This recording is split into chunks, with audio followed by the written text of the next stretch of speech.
Ahora sí. Buenas noches, hermanos.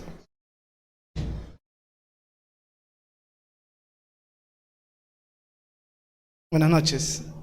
Bueno, vamos a continuar con el libro del profeta menor Nahum. Así que si tienes tu Biblia, por favor te animo a que puedas ir buscándolo ya. Está en el Antiguo Testamento, al lado de Miqueas, 2 libros después de Jonás, Antiguo Testamento. De parte de mi esposa, les pedimos disculpas porque no va a poder venir hoy día por un tema de trabajo. Tiene una reunión y va a llegar 9:30 todavía. Entonces no va a poder venir. Y ya. La semana pasada comenzamos con este libro del profeta menor Nahum y avanzamos 6 versículos del primer capítulo. Este libro solamente tiene 3 capítulos, es bien corto. Pero no pudimos terminar la semana pasada todo el capítulo 1. Yo sabía que eso podía pasar. Quería hacerlo en 3 semanas, en realidad, capítulo 1, capítulo 2 y capítulo 3, 3 semanas. Pero había varias cosas que no podíamos pasar por alto la semana pasada y por eso no se pudo terminar. La idea de este primer capítulo es prácticamente la misma de la semana pasada. Como digo, mi idea era terminar y por eso el título de hoy día es La ira santa de Dios, pero es la segunda parte. Y vamos a leer desde el versículo 7 del capítulo 1. Entonces, solamente para recordar, y si no viniste, para que puedas más o menos tener el contexto de este libro, voy a dar un pequeño resumen muy breve.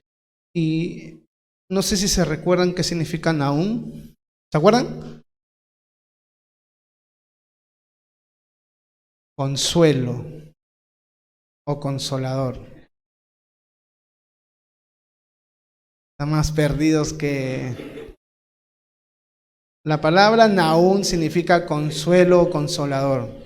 Así que si quieres tener un nuevo hijo o cuando tengas tu nieto puedes ponerle ese nombre. Más o menos este libro o esta profecía del profeta Nahum lo podemos ubicar en el tiempo, en la fecha 650 al 620 antes de Cristo. No hay una fecha exacta porque es difícil saber, pero más o menos dentro de ese rango se puede ubicar a este libro y la profecía. La otra cosa que mencioné fue que el propósito o el tema principal de este libro es el juicio de Dios derramado sobre sus enemigos. De eso trata el libro en realidad.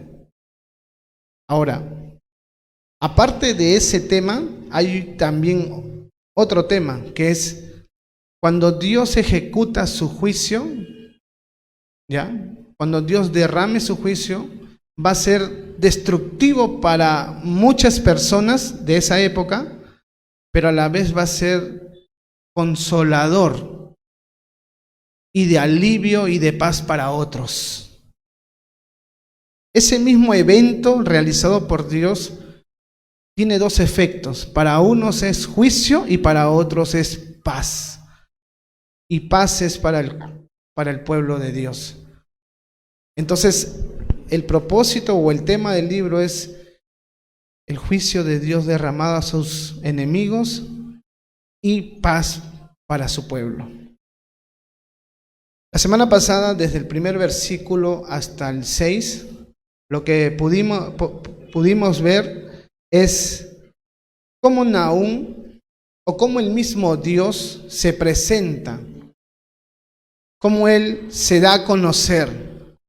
antes de decir a quién va a ejecutar esa ira que él tiene, antes de decir quién es el recipiente de su venganza, él se presenta.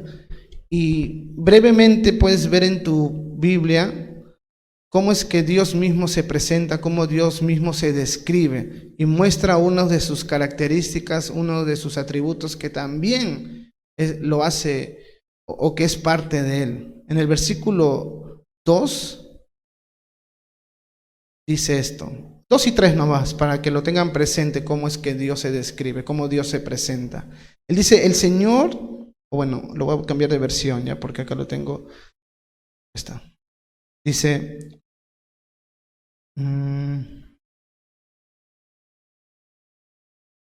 Jehová es Dios celoso y vengador. Jehová es vengador y lleno de indignación. Que se venga de sus adversarios y guarde enojo para sus enemigos. Jehová es tardo para la ira y grande en poder, y no tendrá por inocente al culpable. Jehová marcha marcha en la tempestad y el torbellino, y las nubes son el polvo de sus pies. Prácticamente estos dos versículos resumen la idea principal de estos tres primeros versículos, los 6 primeros versículos de este capítulo 1. Dios se presenta como un Dios celoso, vengador, lleno de enojo y que hará venganza hacia sus adversarios, hacia sus enemigos. Él es tardo para la ira. No es que es un Dios que apenas ve la maldad, que apenas ve el pecado, rápidamente decreta o actúa en juicio. No es así. ¿Lo creen? ¿Creen que Dios no es tan, ¿cómo lo puedo decir? No es que Dios está con una espada esperando que tú y yo o que el mundo esté fallándole o pecando contra él para que rápidamente desvaine su espada y nos castigue. No es así, porque si fuera así, ¿qué creen que pasaría con todos nosotros? ¿Ah? Estuviéramos muertos literalmente. Pero parte de sus características de Dios, aparte de ser un Dios celoso y vengador y de ira, dice que Él es lento para la ira. O sea, Dios prácticamente no quiere ejecutar su ira rápidamente. Él tiene mucha paciencia, tiene mucha misericordia, mucha misericordia. Entonces, también lo que vimos la semana pasada fue el poder de Dios sobre su creación y el dominio que tiene sobre él.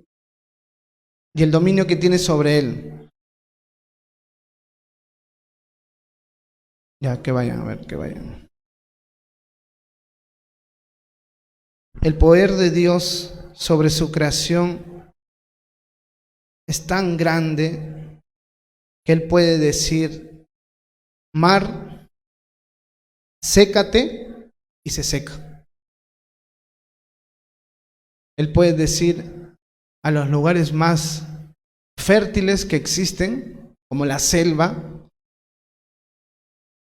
hazte desierto, y se hace desierto. Él puede decir a una montaña, muévete, y se mueve. Dios puede caminar entre la tempestad, los torbellinos, las tormentas. ¿Qué hombre o qué persona puede caminar en medio de un torbellino, de un tornado? Es imposible eso. Pero Dios muestra su poder y dice, yo marcho, yo camino, yo ando. En lo que a ti te atemoriza, en lo que a ti te causa temor, yo lo controlo eso y yo estoy ahí. Y el contexto de esta descripción es justamente la ira de Dios. Lo que Dios quiso mostrar, o lo que Dios nos quiere mostrar, hermanos, es que Dios es poderoso para amar a alguien. Es muy poderoso. O sea, cuando Dios se trata de amor, de amar a alguien, su amor es al 100%. Pero cuando se trata de derramar su ira, también lo hace con poder. Lamentablemente, hoy en día, este atributo de Dios, o este carácter de Dios, que es su ira, que es su enojo contra el pecado, contra la injusticia, es ignorado. A la gente no le gusta. No quieren escuchar ese tipo de Dios. Solamente quieren escuchar un Dios que provee, un Dios que sana, un Dios que ama, un Dios que perdona. Pero un Dios que tiene ira y que se enoja por el pecado, no quiero eso. No me gusta eso. Eso es lo que sucede hoy en día. Y eso es lo que más o menos vimos la semana pasada en los primeros 6 versículos. Y hoy vamos a continuar con el 7, que comienza diciendo esto: Jehová es bueno, fortaleza en el día de la angustia, y conoce a los que en él confían. Jehová es bueno, fortaleza en el día de la angustia, y conoce a los que en él confían. Acabo de dar un resumen ahora de los 6 primeros versículos para los que no estuvieron la semana pasada. Pero si tú estuviste, tú debes tener un poco más de conocimiento e información de estos primeros 6 versículos. Y como dije hace un ratito, prácticamente lo que vino diciendo Nahum, hablándonos de Jehová Dios, es que estaba con ira, estaba con enojo. Y la razón por la que estaba con enojo y ira era porque un pueblo, un imperio, el imperio asirio, se había encargado de hacer crueldades, maldades por todo el mundo, pero específicamente y especialmente hacia su pueblo, Israel, Jerusalén. Esa era la razón por la cual Dios había enfurecido, porque habían tocado a su pueblo. Y por eso es que Él se describe como un Dios airado, vengador, enojado.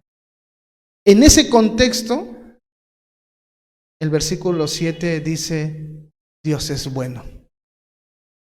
Y eso es algo, parece raro para lo que venía diciendo, porque venía hablando de la ira de Dios, del enojo de Dios, y ahora dice: Dios es bueno. ¿Sabes qué sucede, hermano? Es que Nahum entiende de que la razón por la cual Dios está airado, la razón por la cual Dios quiere vengarse de los enemigos, de sus enemigos, es porque es un Dios bueno. Si tú ves a un juez que hace su trabajo frente a alguien que cometió un delito hacia tu persona, y tú ves que hace justicia y lo manda preso, 5, 10 años o cadena perpetua, interiormente o hasta podrías alzar la voz diciendo: se hizo justicia, ¿no? O me hizo justicia el juez. Ahora, si tú conocieras que este juez que te hizo justicia en tu caso es algo común en él en todos los casos, que tiene que tiene que dar juicio, que tiene que estar presente. Si tú supieras que es su característica de este juez, creo que no solamente dirías que hace su trabajo, sino que dirías: este juez es bueno, ¿no?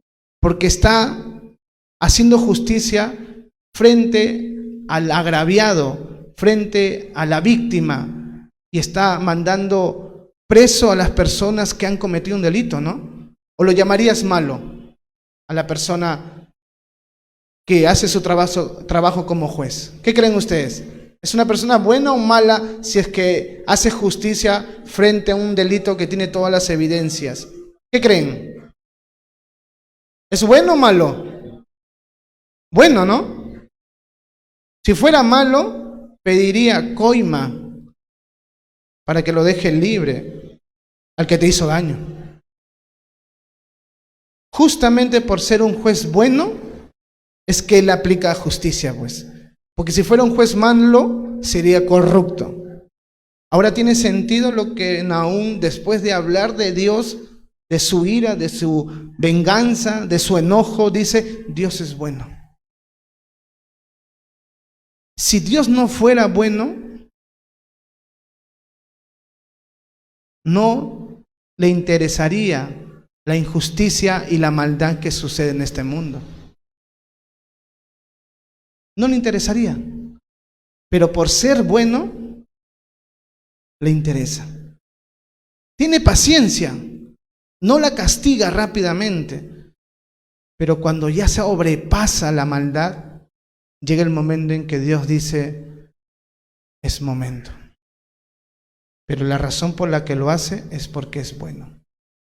¿Y sabes qué cosa? Nahum da como un grito de júbilo y dice, Dios es bueno. Es fortaleza en el día de la angustia. Él es el que nos fortalece cuando estamos pasándola mal.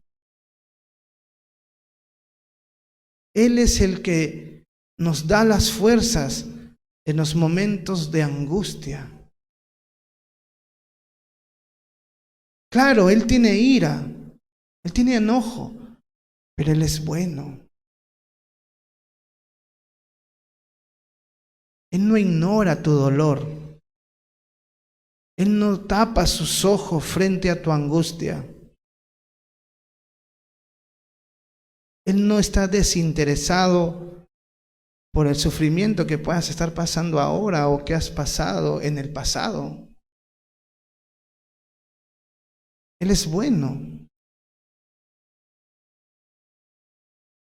Él es un refugio en los momentos de angustia.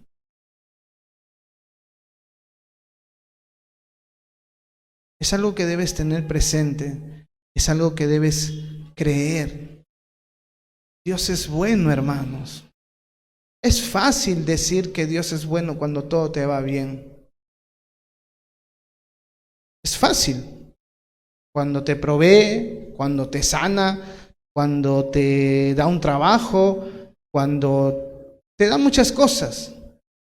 Pero esta verdad de que Dios es bueno, muchas veces se olvida en el día de la angustia. Hay personas que cuando están pasando un momento muy difícil, creen que Dios los ha abandonado, creen que a Dios no le interesa lo que está pasando. E inclusive hay personas que cuando viene la angustia, creen que Dios es malo porque está permitiendo que sufra. Quizás ni uno de nosotros somos ese tipo de persona. Pero hay personas que en los momentos más difíciles no pueden dirigir o decir esta palabra, Dios es bueno. Imagínate pues que mañana o de acá a un mes te digan, tienes cáncer y te van a dar 1 año o 2 años de vida. Y de pronto dices, Dios es bueno. Parece una frase fuera de lugar. ¿Cómo Dios va a ser bueno si me han dicho que me voy a morir? Pero ¿sabes qué? Dios es bueno. Y Él es fortaleza en el día de la angustia. La segunda parte dice, y conoce a los que en Él confían. Esa palabra conoce tiene que ver con relación. Dios tiene una relación íntima y conoce a las personas de una manera profunda e íntima, los que confían en Él. Imagínate, Acá no dice que Dios identifica a los que confían en Él. Él dice que Él los conoce. Habla de la relación que Dios tiene con estas personas que confían en Él.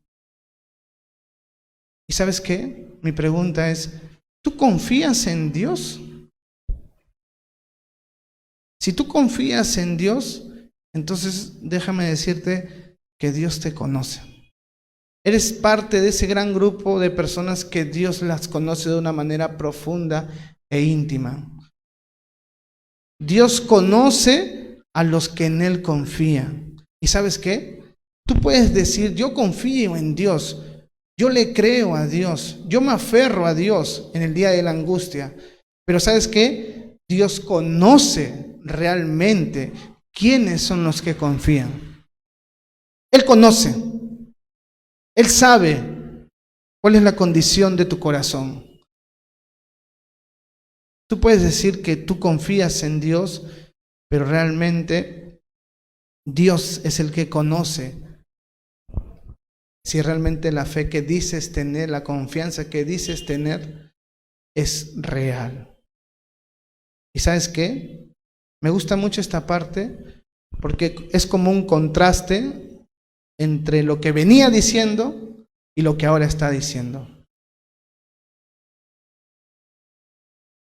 Para los que desobedecen, para los que viven en pecado, para las personas que viven haciendo injusticia, que desafían a Dios, viven en rebelión, la ira va a estar delante de sus ojos, la ira de Dios. Pero para los que obedecen y confían en Dios, Dios es bueno. Dios es bueno. Hay un proverbio que dice esto: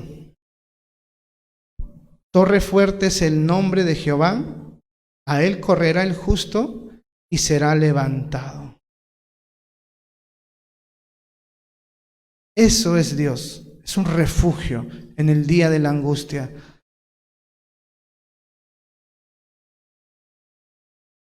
Él es torre fuerte cuando lo estamos pasando mal. Si el justo corre, será protegido, será levantado. Versículo 8 dice: mas con inundación impetuosa consumirá a sus adversarios y tinieblas perseguirán a sus enemigos. Estaba hablando de la fortaleza que Dios es para el que está angustiado, estaba hablando de que Dios conoce a los que confían en Él, estaba hablando de que Dios es bueno, y ahora mira lo que continúa: mas con inundación impetuosa consumirá a sus adversarios y tinieblas perseguirán a sus enemigos. Él va a continuar hablando de lo que Él va a hacer al pueblo de Nínive, al imperio de Asiria, por causa de su pecado. Dice Dios: yo soy refugio para los que confían en mí, pero yo soy inundación impetuosa contra mis adversarios.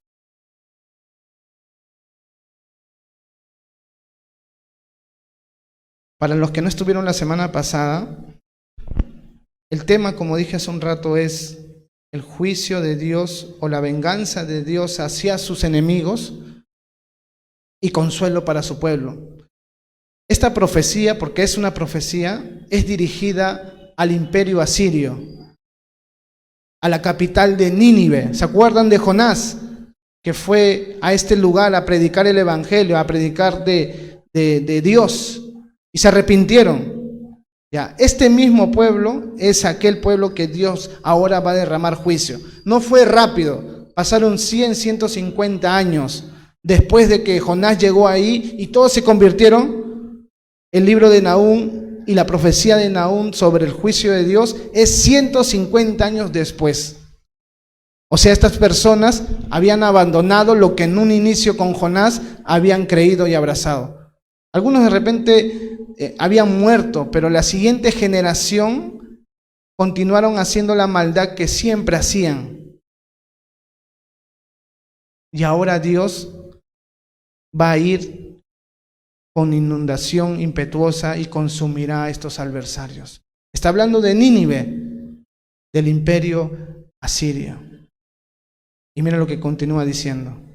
¿Qué pensáis contra Jehová? Él hará consumación, no tomará venganza 2 veces de sus enemigos. En otra traducción de ese versículo 9, dice esto, ya para que lo puedan entender, esta pregunta que dice, ¿qué pensáis contra Jehová? En otra versión, la NBI, que es la nueva traducción, no, la NBI es la nueva traducción internacional, dice, ¿qué traman contra el Señor? Él desbaratará sus planes, la calamidad no se repetirá.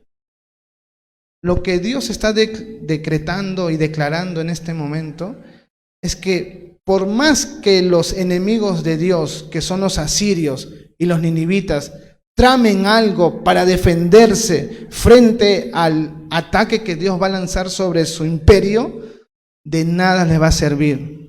Él hará consumación. Es inevitable el juicio que va a venir sobre este imperio, sobre este pueblo. Nada lo va a cambiar. Nada de lo que hagas. Él tomará venganza, dice, no tomará venganza 2 veces de sus enemigos. ¿Y sabes a qué se refiere eso?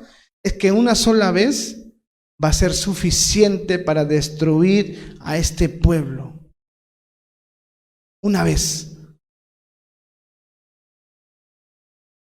Nada de lo que haga este pueblo, nada de lo que puedan planear o tramar va a evitar que Dios los consuma, que Dios los castigue. Ni siquiera es castigo, me equivoco ahí. Es destrucción, es asolación. ¿Ustedes creen que Sodoma y Gomorra recibió castigo? No, ¿sabes qué recibió? Destrucción, porque dejó de existir. Lo mismo iba a recibir Nínive. Lo mismo iba a recibir el imperio asirio. Y hagan lo que hagan, no iba a servir de nada. Una vez iba a ser suficiente.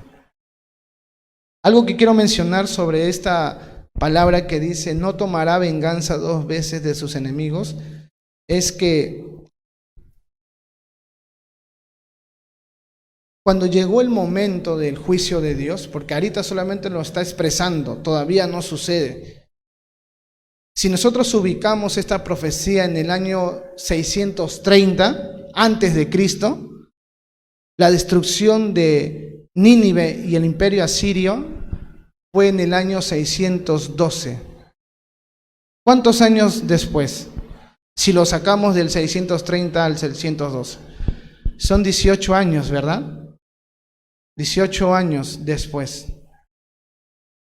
Antiguamente el año se contaba hacia atrás, no es de 2000, 2001, era 630, el siguiente año era 629, hasta llegar al año 0, que es el nacimiento de Jesús. Y ahí comienza a verse los años hacia arriba, año 1, año 2, año 3, año 2000, año 2021. Esta profecía fue dada aproximadamente en el 630, aproximadamente. Esta profecía se cumplió de que Dios consumió al imperio asirio, pero pasó probablemente 18 años después. No fue al momento, rápidamente. Fue un tiempo después. Puede haber sido 10 años, 15 años, 18 años, no sé el tiempo exacto, pero pasó un tiempo. ¿Por qué menciono esto? Porque cuando llegó a pasar esta profecía, cuando se llegó a cumplir esta profecía, el imperio asirio, la capital del imperio asirio, Nínive, dejó de existir. ¿Y sabes qué? Desde esa época no se supo nada de este pueblo. Es como si la tierra se lo haya tragado. En los mapas antiguos sí puedes ver lo que abarcaba el imperio asirio, ¿ya? Pero llegó un momento en que eso de ahí ya no existía ya. El pueblo, el imperio, ya no existía. Ni siquiera cuando tú pasabas por ahí podías encontrar ruinas, ¿no? Cuando hay pueblos antiguos, a veces la manera de saber que existió es viendo sus ruinas, ¿verdad? Como el Machu Picchu, ¿no? Que atribuyen eso a los incas. ¿Cómo sabemos que los incas existieron? Machu Picchu lo muestra. En el caso de Nínive y el imperio asirio, prácticamente no hubo nada de ruinas. ¿Y qué significa eso? De que la venganza de Dios fue tan fuerte, la consumación de Dios fue tan fuerte, que prácticamente nadie tuvo memoria de ellos. Nadie tuvo memoria de ellos. ¿Saben en qué año recién descubrieron algunas ruinas de este imperio al cual Dios consumió? En el año 1845 de nuestra época. O sea, aproximadamente 190 años atrás. O 180 años atrás. Recién se descubrió algunas ruinas. ¿Cuántos años pasaron? Han pasado 2000 años que nadie sabía si existía esta ciudad o no. ¿Y sabes qué? Hasta el día de hoy no existe ni un asirio. Ni una persona de ese lugar del Medio Oriente te puede decir, soy descendiente de los asirios, soy descendiente de Nínive. Nadie. Ni el pueblo, ni las personas sobrevivieron a esta consumación. Dios consumió o vino sobre este pueblo como dicen, como una inundación impetuosa. Arrasó con ellos. Y solamente fue una vez. Y ahí tiene sentido cuando Dios dice, no tomará venganza 2 veces de sus enemigos. Solo una vez fue suficiente. Versículo 10 dice, aunque sean como espinos entretejidos y estén empapados en su embriaguez, serán consumidos como hojarasca completamente seca. Dios sigue hablando de la forma en cómo va a destruir a este pueblo. Aunque sean como espinos entretejidos. Esto sí es algo interesante, porque la idea de espinos entretejidos es que cuando tú unes, por ejemplo, un hilo, tú lo puedes romper fácilmente, ¿verdad? Un hilo, ¿no? Une 2 hilos, también lo puedes romper. Une 4 hilos, 5 hilos, 10 hilos, 20 hilos, une 100 hilos. ¿Puedes romperlo? ¿No? No se puede romper, ¿verdad? ¿No? Uno sí. La idea de este versículo es que Dios está diciendo, aunque ustedes sean grandes multitudes, aunque ustedes sean muchos, aunque ustedes sean una cantidad innumerable, aunque ustedes se crean impenetrables, aunque ustedes crean que nadie los puede derribar, romper, serán consumidos como hojarasca completamente seca. Dios va a venir como un fuego. Y lo que ellos creen que va a ser su fortaleza, la cantidad de soldados y fuerza que tienen, no les va a servir de nada. Dios consumirá eso como si fuera una hoja seca. Imagínate que el fuego llegue a un árbol seco. El fuego ¿cómo corre? Rápido, ¿cierto? Y lo desaparece. Dios está diciendo eso. Ustedes creen que son fuertes por la cantidad de personas que son, aunque sean como espinos entretejidos y estén empapados en su embriaguez, Algunos creen que cuando dicen empapados en su embriaguez, se está refiriendo, aunque ustedes tomen valor por el vino que toman, igual serán consumidos. No importa lo que tomes para crear valor en ti, no importa la cantidad de personas que tú tengas al lado tuyo, igual serán consumidos, como si fuera una hoja seca. Y versículo 11 dice esto: de ti salió el que imaginó mal contra Jehová, un consejero perverso. Esta es la razón también por la cual Dios destruye o consume por completo al imperio asirio. Porque hubo una persona o un personaje de esa época que se llamaba Senaquerib, que era el gobernador o el rey del imperio asirio de esa época, que él quiso luchar contra Judá, el pueblo de Dios. Pero antes de tener la lucha, lo que él hizo fue enviar una carta a través de un mensajero, y en esa carta decía esto: ríndete, recuerda que todos los pueblos a los cuales yo he ido han sido vencidos. Ni sus dioses de estos pueblos pudieron evitar que yo los venza. ¿Quién es tu Dios? ¿Y tú crees que tu Dios va a impedir que yo haga lo que siempre hago? A eso se refiere cuando dice: de ti salió el que imaginó mal contra Jehová, el que habló mal contra Jehová, el que blasfemó contra Jehová. Porque prácticamente Senaquerib, rey del imperio asirio, se burló de Dios, lo minimizó a Dios, diciendo: tu Dios, al rey de Judá. En ese tiempo el rey de Judá era Ezequías. Ezequías era el rey de Judá, del reino del sur.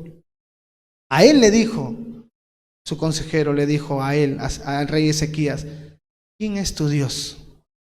Si ni un Dios de los demás pueblos pudieron evitar que yo los venza, tu Dios no va a hacer nada desafiante. ¿Y sabes qué? Dios se recuerda de esa situación, de esas palabras. Y ahora, cuando llegue el momento donde Él va a aplicar su juicio, Él lo saca a relucir y dice: de ti salió alguien que imaginó mal contra Jehová. Dios no está pasando por alto nada de lo que ellos hicieron contra su pueblo y contra su nombre. Este juicio, esta ira, este enojo hacia Nínive y el imperio asirio no es una ira caprichosa, no es una ira descontrolada como la que nosotros tenemos, ¿no? Cuando estamos molestos, cualquier persona que se acerca a nosotros, la tratamos mal, le hablamos mal, la ofendemos. Es más, muchos de nosotros de repente hemos dicho: cuando estoy molesto, ni te me acerques. Porque cuando estamos enojados, hacemos cosas que luego nos arrepentimos, ¿verdad? En el caso de Dios no es así. Dios no se pone o no se comporta como tú o como yo cuando nos enojamos.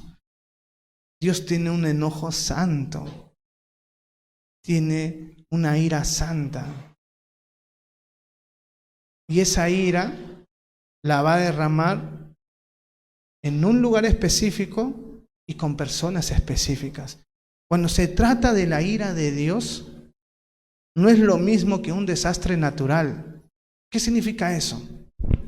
Un desastre natural, hermanos, cuando aparece, como un terremoto, un maremoto o un tornado, daña a todos, tanto cristianos como no cristianos, ¿verdad? A todos los puede matar. Pero una ira de Dios o un juicio de Dios es distinto, porque va dirigido a un lugar específico y por una razón específica. La ira de Dios se va a derramar cuando venga la gran tribulación. Apocalipsis habla eso. ¿Y sabes qué? La iglesia no va a estar, porque va a ser raptada. Ese es un claro ejemplo de la diferencia de un desastre natural, donde mucha gente muere, y de la ira de Dios. En la ira de Dios, en sus juicios de Dios, no mueren personas que son seguidores de Él. Otro ejemplo, Sodoma y Gomorra.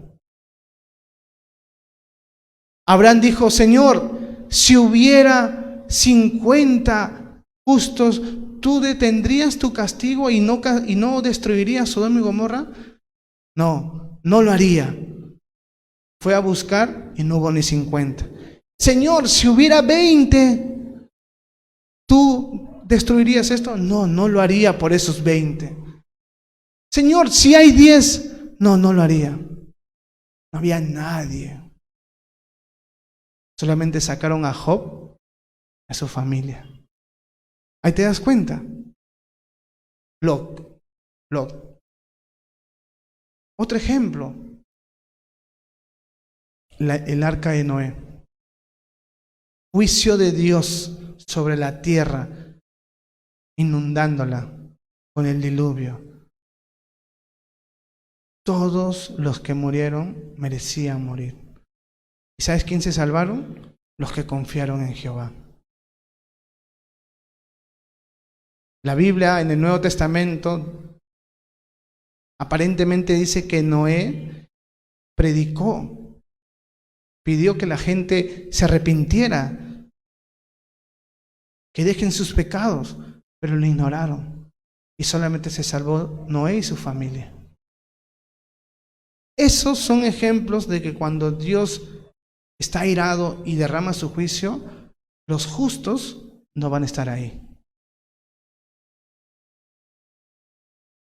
Qué bueno es Dios.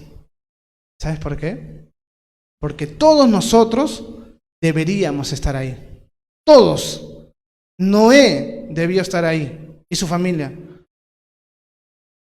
Porque Noé no era perfecto.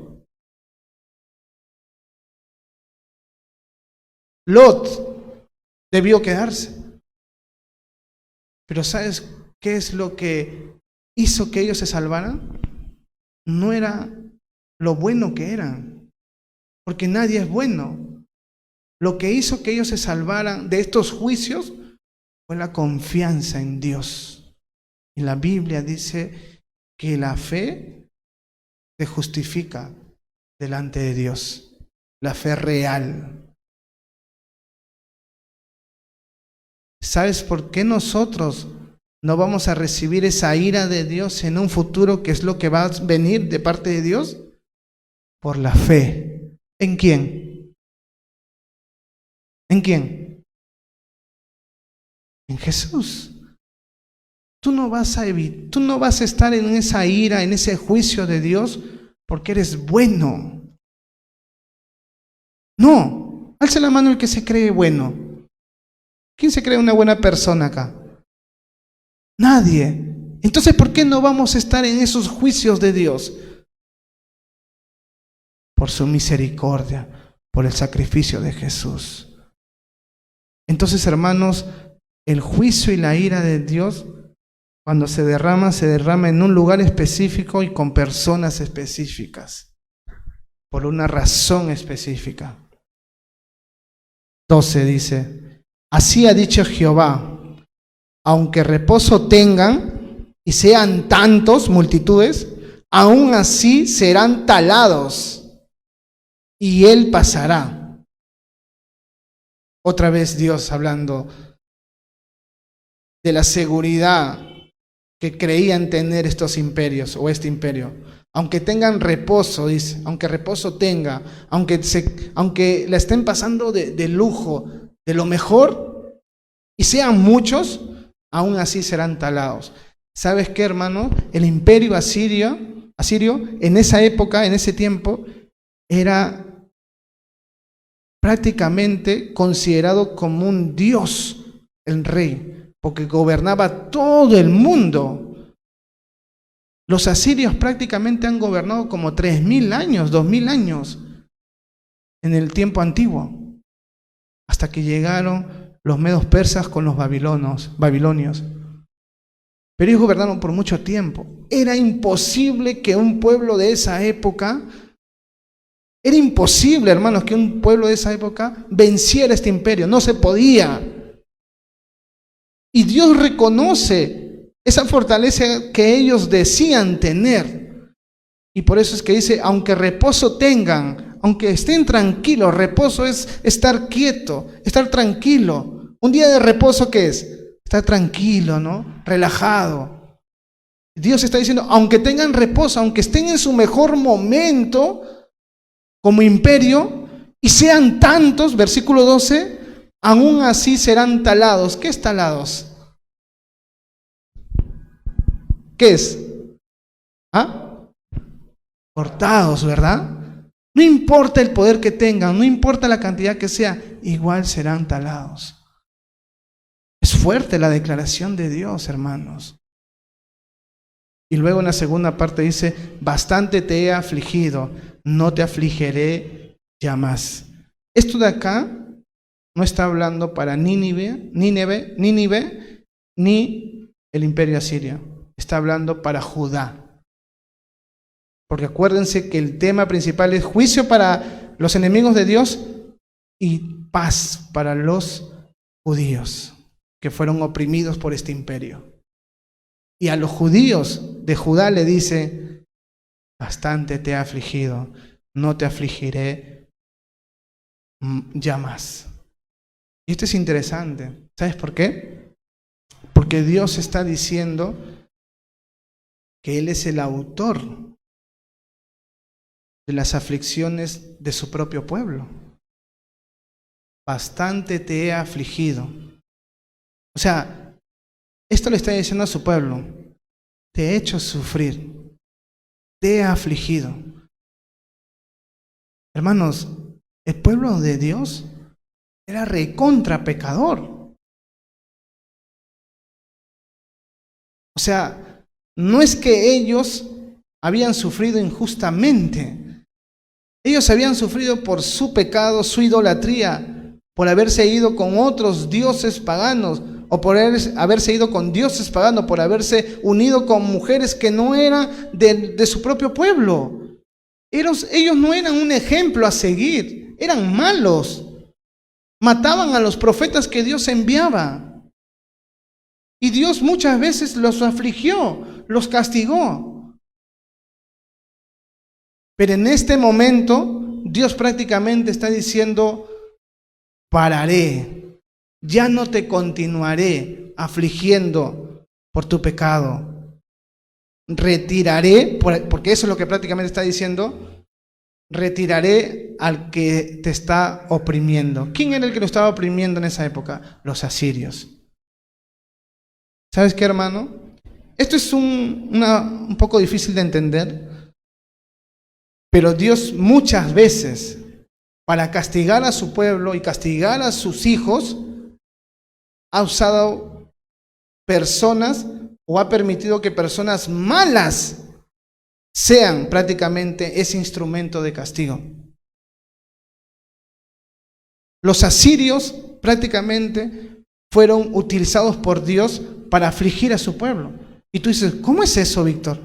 Eso es normal en la Biblia, porque después de los asirios, ¿sabes quiénes vinieron otra vez a cautivarlos, a llevarlos cautivos al pueblo de Dios? Los babilonios. ¿Y tú crees que fueron llevados cautivos porque fue injusto? No. Ellos otra vez se olvidaron de Dios y Dios mandó a Babilonia. Y después fueron liberados, después de 70 años de cautiverio. ¿Y sabes qué cosa? Estuvieron contentos, felices, adoraron otra vez a Dios, pero después de un tiempo, otra vez volvían a buscar a los dioses falsos. ¿Y sabes quién los cautivó otra vez? Roma. Hasta que llegó Jesús. Cuando llegó Jesús, Roma era el imperio actual, que los tenía como esclavos los judíos. Dios permitía esa aflicción. Así que, hermano, cuando tú estés sufriendo, cuando tú estés pasándola mal,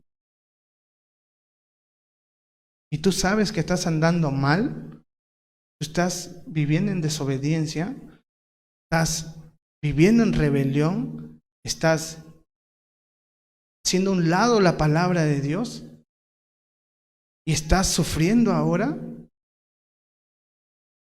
Lo más probable es que Dios está haciendo que tú sufras.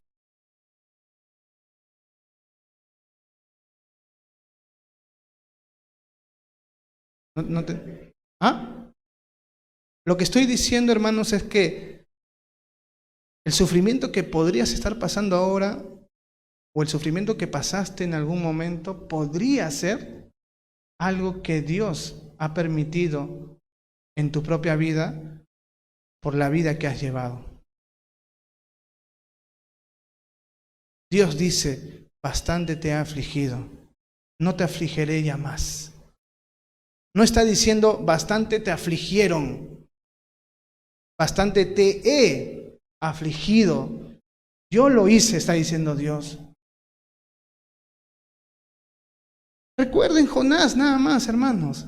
Jonás estaba desobedeciendo a Dios y estaba dormido en el barco, ¿se acuerdan? ¿Y qué hubo en el mar? Tormenta. ¿Quién orquestó o quién estaba detrás de esa tormenta?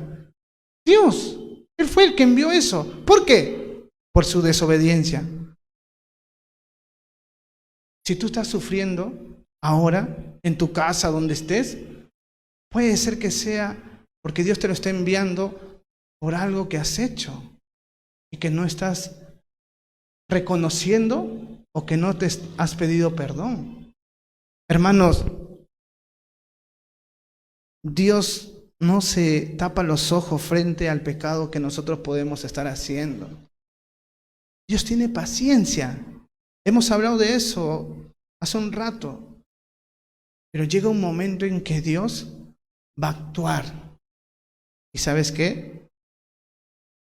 A veces la forma en cómo actúa puede ser muy doloroso para ti, pero es justo. Bastante te he afligido, no te afligiré ya más. Dios está diciéndoles a su pueblo. Versículo 13. Porque ahora quebraré su yugo de sobre ti y romperé tus cuyundas. Eso está diciéndole a su pueblo. Porque ahora quebraré el yugo, la cadena que te tenía oprimido. Yo lo voy a romper. Basta ya del sufrimiento que has tenido hasta el día de hoy. Yo haré algo para que eso pase. ¿Y sabes qué? En este caso, la razón por la cual Dios está actuando es porque su pueblo lo buscó. Es porque su pueblo se arrepintió. Es porque su pueblo clamó. ¿Y sabes qué? La aflicción que podemos estar pasando por causa de un pecado de ahora o del pasado puede ser cortado o puede terminar si tú reconoces tus pecados y pides perdón a Dios. Pero si tú sigues creyendo que todo está bien en tu vida y no pides perdón a Dios, sabiendo que tu vida es un infierno, sabiendo que tu hogar va de cabeza, pero no te interesa, vas a seguir sufriendo. Y puede ser peor. Mas ahora, acerca de ti mandará Jehová, dice, que no quede ni memoria de tu nombre. De la casa de tu Dios destruiré escultura y estatua de fundición. Allí pondré tu sepulcro, porque fuiste vil. Habló de Judá, de que ya no lo va a afligir, de que quebrará su yugo, el cual lo oprimía. Pero ahora vuelve otra vez a hablar de Nínive. Y dice, mas acerca de ti mandará Jehová que no quede ni memoria de tu nombre. O sea, te voy a asolar y nadie va a recordar quién eras tú. De la casa de tu Dios destruiré escultura y estatua de fundición. Allí pondré tu sepulcro porque fuiste vil. Esa es la razón por la cual Dios iba a destruir este pueblo, porque fueron vil y nadie iba a recordar eso. Hermano, esto pasó, como les digo, hasta hace 200 años aproximadamente, menos, 180 años, recién se han encontrado ruinas de este imperio que Dios destruyó. Y como te digo, no hay ni un descendiente de esto, de este pueblo. Se cumplió la palabra. Hebreos dice esto, Hebreos 10:31. Horrenda cosa es caer en manos del Dios vivo. Hermanos, la semana pasada yo dije esto. Hay que tener miedo a Dios, en verdad, hermanos. Hay que tener miedo a Dios. Él es nuestro amigo, Él es nuestro sacerdote, Él es nuestro consolador, Él es nuestro redentor, Él es nuestro amigo. Pero no te confundas, Él es Dios y es el Señor de todo ser viviente. No lo veas como alguien igual a ti. Él está por encima de todo. Él te ama, Él me ama. Pero no te relajes, porque cuando Dios se enoja, Dios al hijo que ama, disciplina o corrige.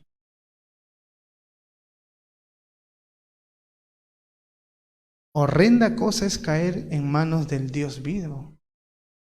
Imagínate, mira, ahí no dice ni siquiera del Dios de ira.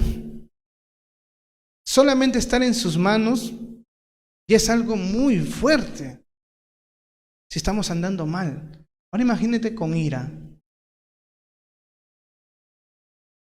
Esta verdad, este atributo de Dios, hermanos, debemos tenerlo presente. Yo creo que si realmente entendiéramos este atributo de Dios, de su ira, de su enojo hacia el pecado, hacia la desobediencia, hacia la rebelión, es muy posible que tu vida cambie y sea distinta de lo que ahora es. A veces nosotros como cristianos, hermanos, podemos relajarnos y vivir un cristianismo a medias, relajado. Tranquilazo, así en tu casa, no te importa los perdidos, no te importa su obra, solamente quieres cumplir como buen católico domingos y miércoles.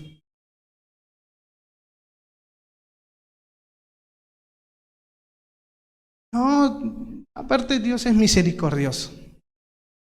Sí, sí lo es. Qué bueno que sea así. Pero hermanos, Dios también es Dios de ira. Y deberías tener presente eso porque quizás tu vida puede cambiar, en verdad. Y tener una vida más piadosa, más entregada, más apasionada. No porque tengas miedo que te haga daño. Porque temor, ¿sabes qué significa? Respeto, reverencia. La mayoría acá ha tenido hijos o tiene hijos. Todo padre o madre busca que su hijo lo respete. ¿Y sabes qué es respeto? Es que el hijo diga, no puedo hacer eso porque mi mamá me ha dicho que no. O porque mi papá me ha dicho que si lo hago me puede dar una disciplina. El chico no lo hace porque te respeta, pero dentro de esa frase muestra el temor sano que tiene hacia su papá. Y por eso no lo hace. El hijo que hace lo que quiere, ¿sabes qué pasa? No te respeta ni te teme. Por eso hace eso. Nosotros debemos temer a Dios. Si el temor y el respeto hace que los hijos obedezcan de una manera correcta a los padres, imagínate lo que puede producir en tu vida si tú realmente temes a Dios y lo respetas y lo reverencias. 14 y 15 para terminar. He aquí sobre los montes los pies del que trae buenas nuevas, del que anuncia la paz. Celebra, oh Jehová, tus fiestas, cumple tus votos, porque nunca más volverá a pasar por ti el malvado, pereció del todo. Este es el mensaje que Dios quiere dar a su pueblo. He aquí sobre los montes los pies del que trae buenas nuevas, del que anuncia la paz. Celebra, oh Judá, tus fiestas y cumple tus votos, porque nunca más volverá a pasar por ti el malvado, pereció del todo. Está hablando de Nínive, está hablando del imperio asirio. Está diciendo, ¿sabes qué? Nunca más volverá a pasar por ti el malvado. Yo lo voy a destruir, va a perecer completamente. Anda y da las buenas noticias a tu pueblo. Anda, corre, da las buenas noticias, anuncia la paz. Dios va a destruir al imperio que te ha tenido oprimido durante años, durante siglos, que ha hecho lo que ha querido contigo. Ahora la buena noticia es esta: no más. El malvado será quitado delante de ti. ¿Y sabes qué? Eso pasó. Pero esta es también una profecía para nosotros. ¿En qué sentido, hermanos? En que pronto todas estas injusticias que vemos en el mundo, toda esta rebelión hacia Dios que vemos en el mundo, nuestro propio pecado inclusive, hermanos, que trata de hacernos desviar del camino de Dios, pronto eso será derrotado completamente. Y estaremos con Dios. Estaremos con Dios. Ya no vas a tener luchas.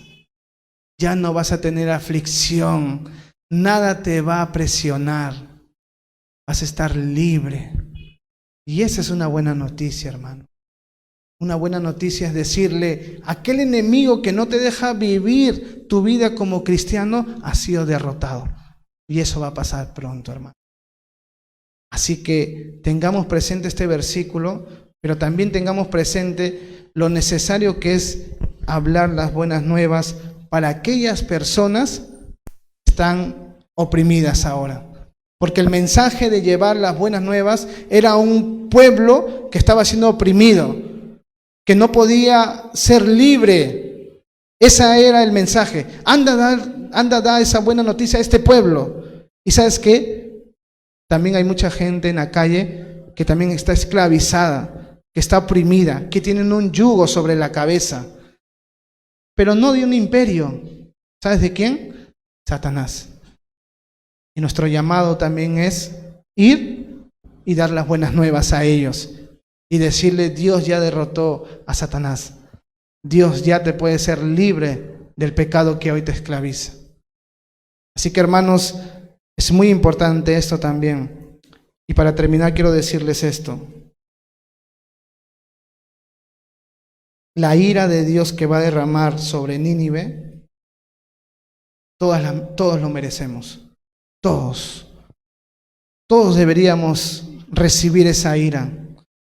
Pero gracias a Jesús, ahora tú has sido justificado, has sido perdonado y ya no vas a recibir ese castigo. Debes estar contento por eso. Dios te ha hecho libre, en verdad. Si yo me muero, me voy a ir al cielo. Merezco el infierno. Ahí debo ir. Pero Dios es bueno y me ha dado el regalo de la salvación. Recuerda que Jesús es nuestro refugio, que Dios es tu refugio, que Él es bueno, que es la fortaleza en el día de la angustia. Recuerda que la aflicción que puedes estar pasando ahora puede ser producto de tu forma de vida y Dios te está mandando. Te voy a decir algo más. Dios puede ser que te esté diciendo que cambies tu forma de vivir de una manera personal, a través de su espíritu, tu mente. Pero si tú estás resistiendo y no está mal. No, yo tengo razones para actuar así. No es tanto así. Dios va a mandar a una persona. Porque eso me ha pasado a mí. A veces Dios da discernimiento a personas para que se den cuenta de que estás andando mal. Y la razón por la cual Dios da esa capacidad a personas es porque quiere que tú dejes esa vida que te va a llevar a destrucción. Entonces Dios puede usar personas para decirte, ¿sabes qué, Fortunato? Esto es lo que Dios me ha puesto en el corazón. Esto está pasando. Y cuando pase eso, es mejor que no lo niegues. Porque sería lo peor que sabiendo que es verdad, digas, no es así. No, estás equivocado. Pero en el fondo sabes que es verdad. Y no puedes entrar en una discusión, pues no, pero a mí Dios me dijo, no. Dios ya cumplió. Entonces, hermanos, examinemos nuestro corazón y veamos cómo estamos con Dios. Vamos a orar, ¿ya? Señor, muchas gracias por este tiempo, gracias por tu palabra, gracias Dios por este libro de Nahum y gracias por ser nuestro refugio, Dios, en los días de angustia. Te pido que nos ayudes a recordar este atributo tan importante que es que eres un Dios de ira, Señor. Y perdónanos, Señor, por haber fallado, Señor. Gracias por este tiempo. Oramos en el nombre de tu Hijo Jesús. Amén y amén. Bueno, hermanos, nos vemos el día domingo para seguir con el estudio de Corintios a las 10 de la mañana. Dios los bendiga.